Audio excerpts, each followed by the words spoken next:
Welcome to the Storytime Adventures for Adults video series. Today we'll be reading Part 1, John, pages 47 to 50 from Songs from the Depths by Meg Swanson. I struggled to find my feet under me as the ship rocked in the storm. I squinted through the rain, waiting to get soaked in the deluge, but I remained dry. Waves crashed against the sides of the ship and washed up over the deck. I was blown into the railing and held on for dear life. As I righted myself, I saw two people standing at the front of the ship. One woman was pressed back against the railing, her hair hanging in burnished gold tangles down her face. The other woman had her back to me and was dressed in all black, so that all I could see was her hair falling out of a bun at the base of her neck. I started forward to hear what they were saying. I couldn't make out the words, but I could tell that they were definitely arguing. The storm obscured what they were saying, and I couldn't even get an idea of what they looked like. To my right, a figure stumbled through a door. He was clutching his head, and instinctually I started forward to help him. He fell through my arms and hit the deck with a thud. Another wave threw me sideways and rolled the man onto his back. I dropped to my knees and crawled forward. I gasped. His face was a mirror of my own. Is this another memory? I wondered. The rain started to slow down enough so that I could hear the women who were still arguing. "What do you mean she left you on the island?" I heard a snarl, and then the other woman answered. "Do you think I would have come looking for you if I weren't desperate?" The women with their back to me moved to the side, and I realized the desperate woman was completely naked. What the hell is happening here?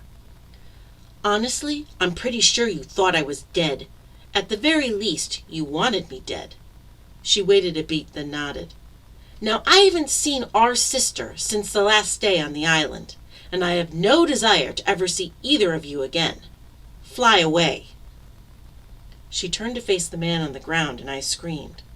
The woman coming towards us was the same woman who had so graciously welcomed us to her camp. "Hades! How did he get up here? He was supposed to be unconscious." "So I guess your way isn't as reliable as the old way, is it?" The woman I knew as Aggie looked over her shoulder. "Not when I'm interrupted. No." I scrambled back as she approached, her dress completely soaked through and dragging behind her. I watched as Aggie's lips peeled back to reveal a row of razor-sharp fangs, and her eyes appeared black. Suddenly I couldn't hear the dream anymore. The only sound was the most beautiful singing I had ever heard. I looked around, trying to find out where it was coming from, but it seemed to surround me. As the singing reached a crescendo, my vision started to gray, first a softening at the edge, then narrowing with each note.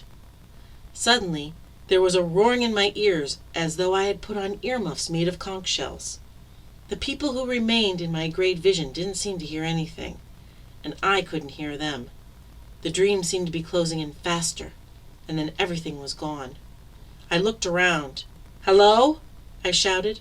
My voice echoed in the nothingness, and I realized I had never been so alone in my life. I sat down, folded my knees up to my chest, and waited.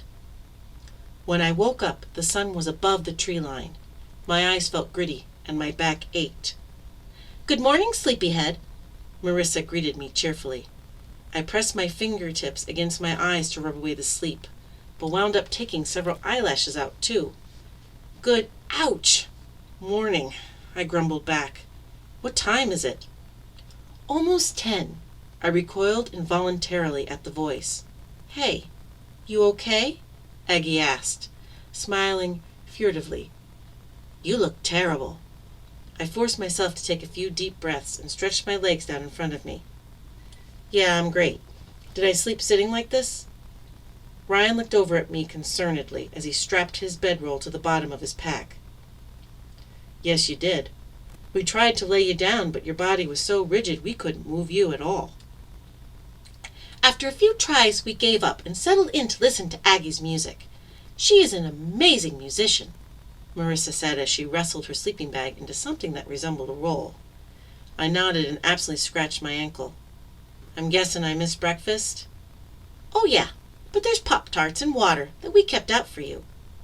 Out of the corner of my eye, I saw Aggie jump as I caught what Nova tossed me. I ate silently and watched my friends and our host finish breaking camp.